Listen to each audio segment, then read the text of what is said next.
আসসালামু আলাইকুম, hello guys, আপনারা কেমন আছেন?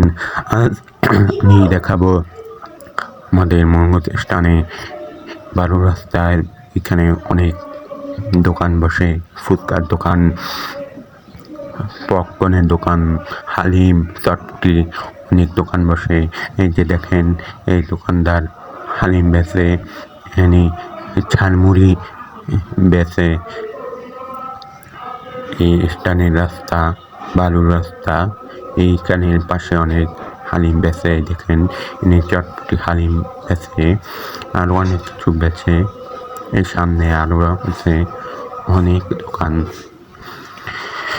দোকানে চটপটি হালিম বিকালে অনেক মানুষ আসে, খায়। আপনারা দেখেন। ধন্যবাদ।